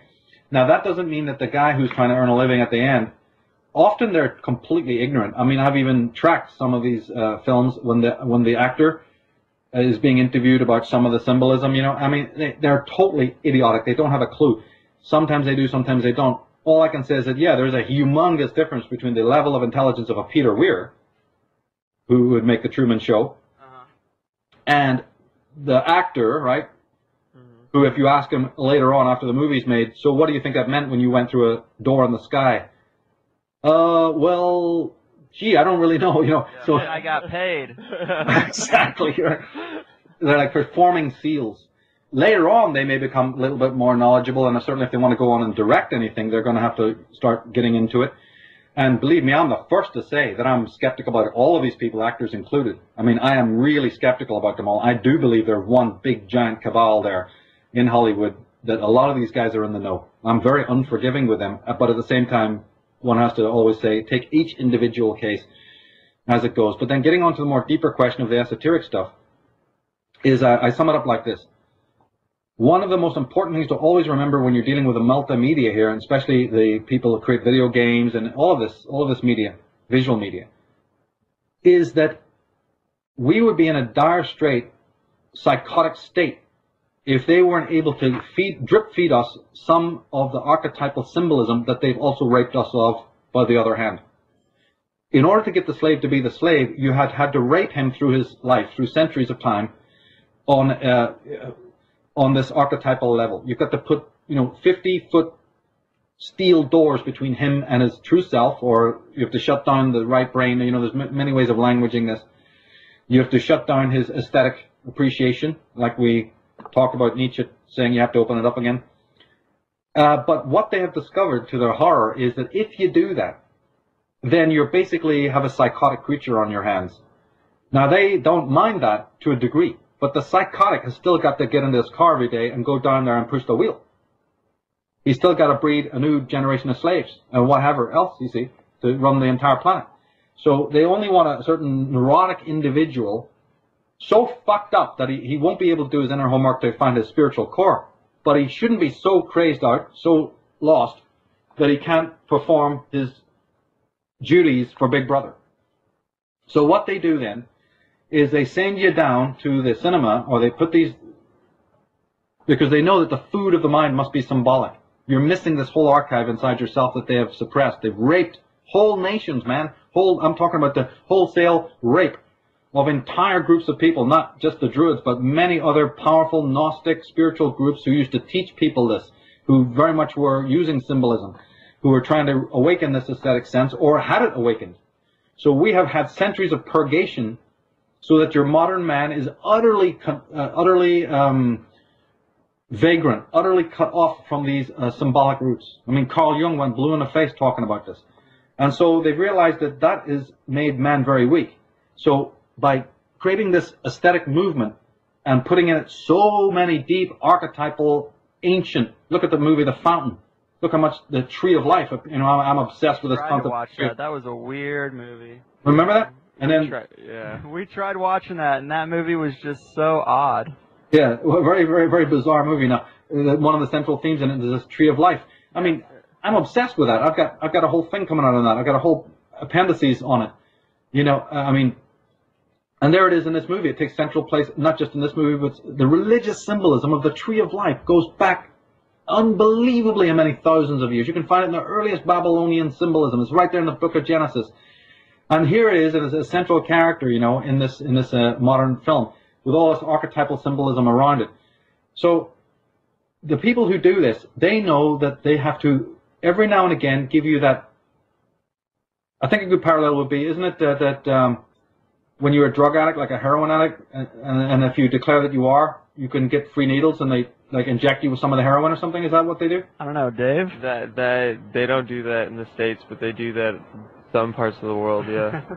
Right, well, they give you a little... They give, in the States, they give heroin addicts methadone. Well, that's what they're basically doing with this. For me, when you see this, they're reinvigorating you, like putting, the metaphor of drugs, or the metaphor of when you're falling into a complete state of sleep, they give you those, they put that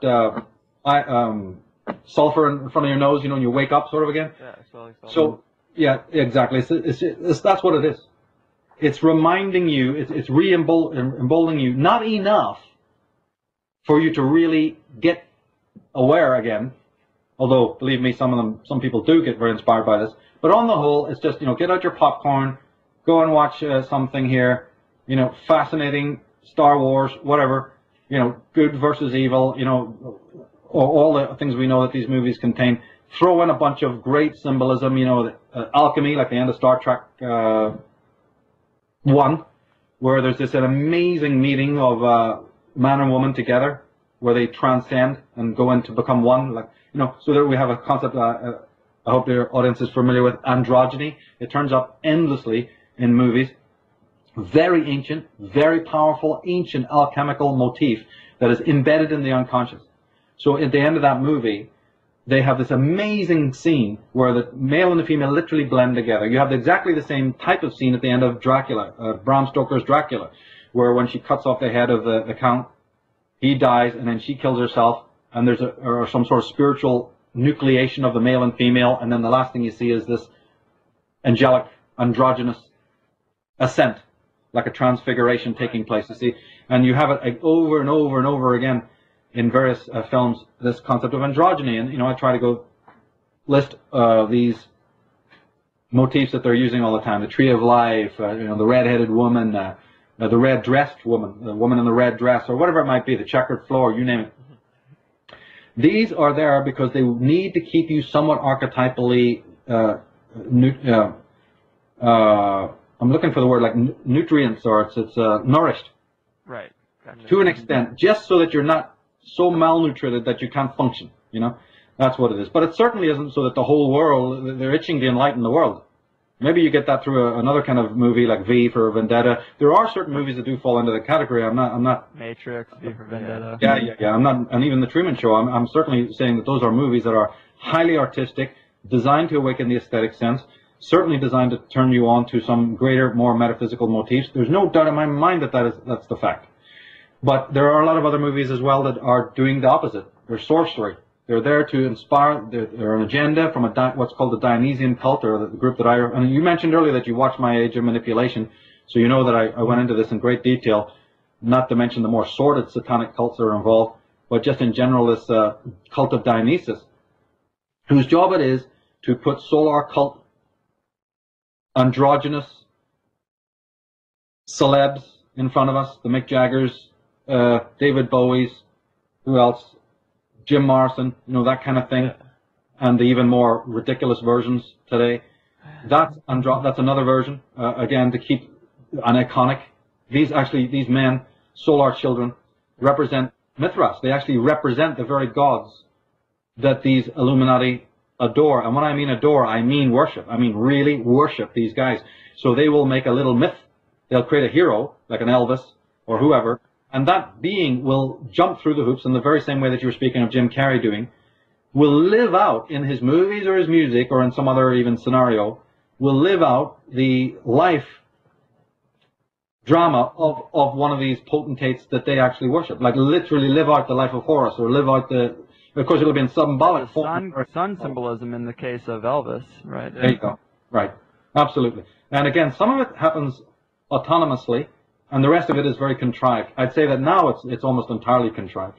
But remember, even if it wasn't contrived, this happens. Myths happen. So they've noticed this. They've noticed that in ancient times it happened automatically, and now all they do is they just make a sort of a simulacra, a simulated version, so that all the girls or whatever will identify with it or whatever, and the fashions will start up, and then whatever it might be. They know that the certain kind of psyche that is more eclectic, that's more synthetic, that's more right brain, put these heroes in front of the media, in the commercials, in the Levi ads, and you name it, all in the magazines, and that will do the trick.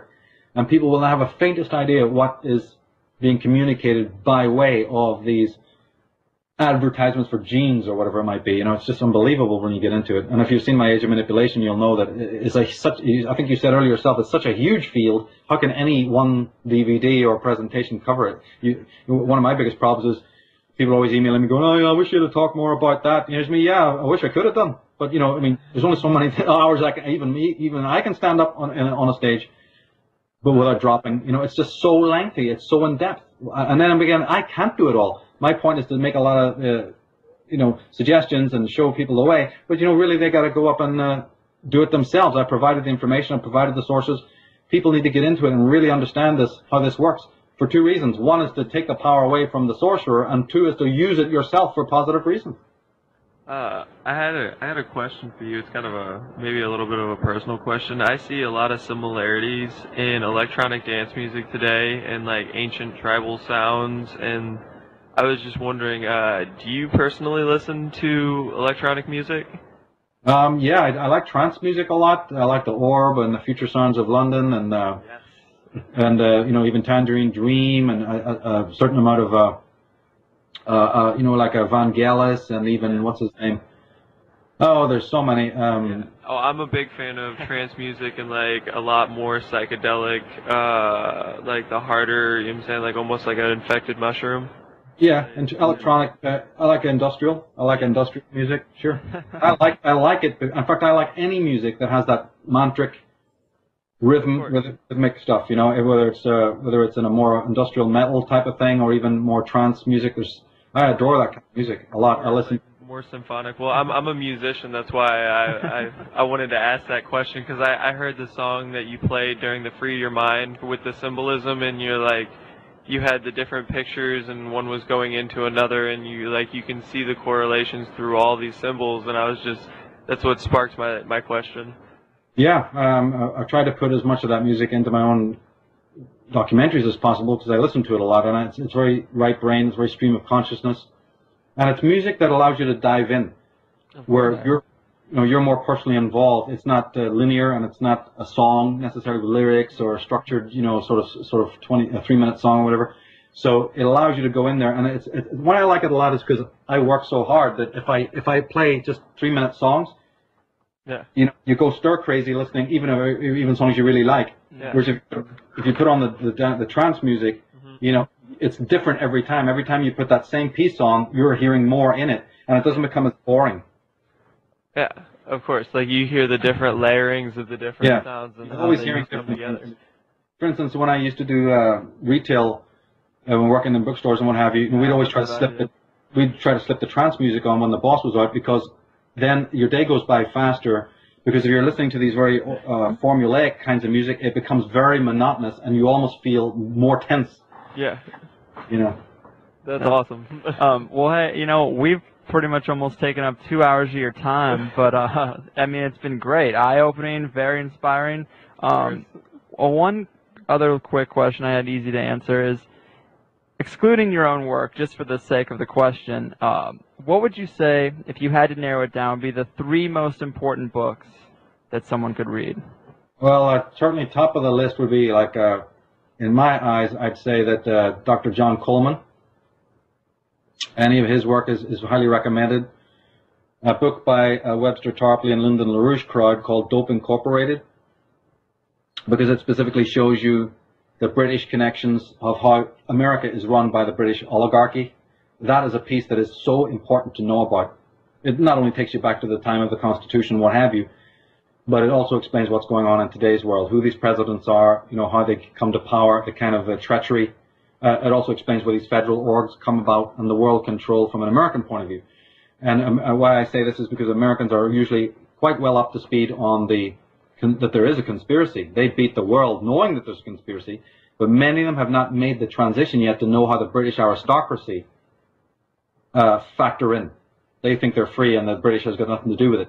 It's extremely important that they read Dr. John Coleman and Dope Incorporated from people like Webster Tarpley. Those are highly recommended. And then satellite to that is, of course, then the G. Edward Griffin, who do speak about the same thing, and Eustace Mullins, that kind of thing. Those are crucial. There's so many others I can mention and have listed. If people go to my articles and look at the Constitution Con article or look at the Weapons of Mass Destruction Found article, go to the bottom and you'll find all these authors that I list. But since you asked me that question right now, those are the ones I can think of. A guy called, he wrote the book Treason in America, Anthony Chaikin. An incredibly important book there. So there's because you are speaking just about the conspiracy aspect, right? Well, yeah.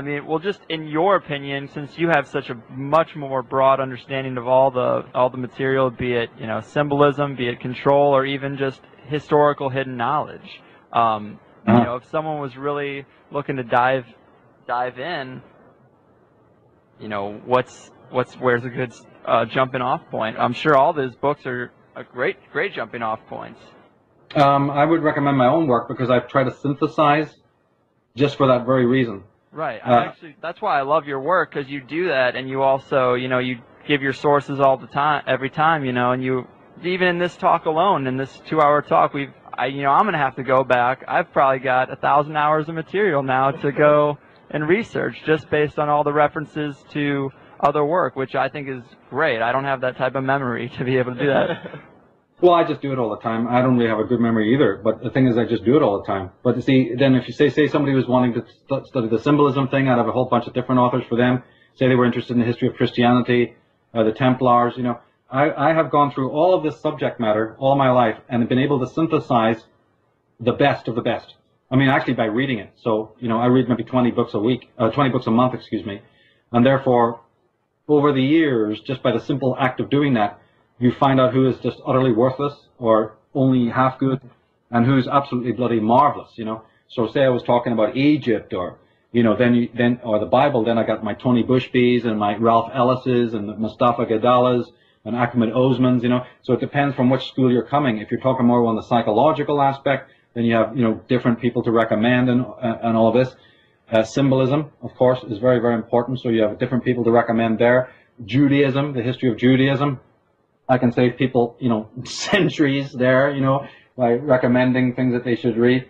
So it's about eclectically having your fingers on the pulse of all of this different subject matter, because I'm not a narrow guy. I don't get only fanatical about one area and beat that to death, because then you become sort of partisan, then you become sort of obsessed.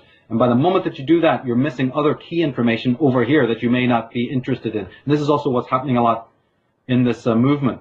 Like, for instance, you barely see anyone in this revisionist movement ever talking about philosophy or psychology, and very few ever talking about catastrophism.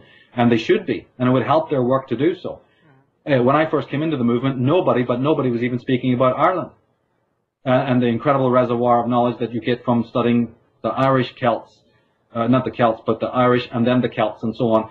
So there's, as I say, it's because it's partly early days yet, and half the greatest books on any of these subjects have only come out within a very short period of time.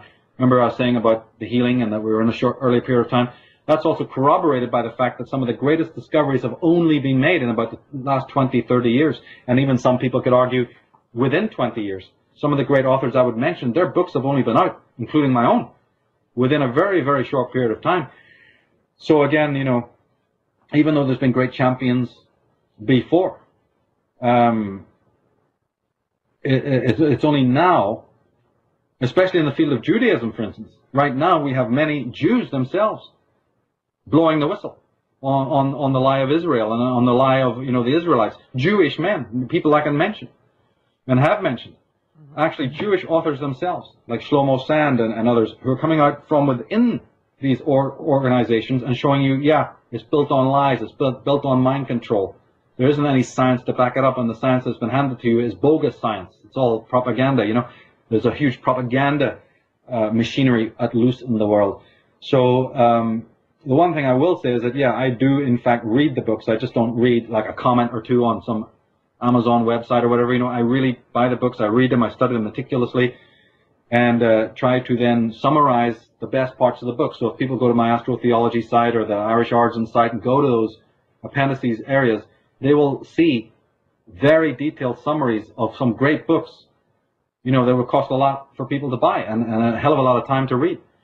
And even if you did read it, you might not even be able to, summarize or realize why this book is important. I've done that work myself for people to go on my websites and check it out.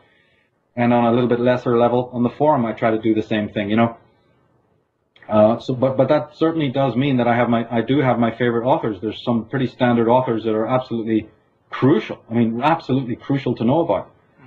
I'm excited to go and check it all out. I mean, I've checked out, obviously, in this week since talking to you. I've been just hitting your material as hard as possible because, I asked you after watching Architects of Control, and I was shocked that you were, willing to come on the show and talk to us about this stuff, and it's great. I appreciate it immensely. But I guess to wrap it up and let you carry on with your day, just to wrap it up, what are you working on right now?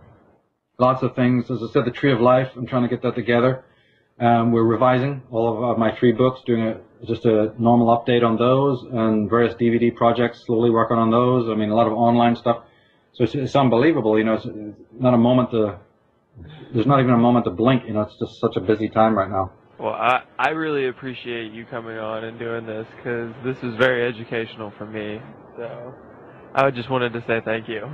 Well, thank you, and we'll certainly, you know, if you're up to it, we'll do it again. There's a lot of other areas to go into, you know, so I'd be happy to. It's always a pleasure for me, you see, to speak with people who actually know things and have good questions about it, as opposed to hosts who really don't have a clue, you know, and haven't got the right motives. You know, it appears to people that I do a lot of interviews, and in fact, I actually do not do a lot of conferences or interviews for the very purpose of, you know, that the people just don't have integrity, or they're out for themselves, or what it might be. So, you know, I'm always glad to come on when there is knowledge there and there's the eagerness. So, you know, thank you for giving me that time as well. Of course, yeah. I mean, I'm obviously a layman. We're both laymen, but, you know, we have an incredible interest, and, I mean, I feel fulfilled.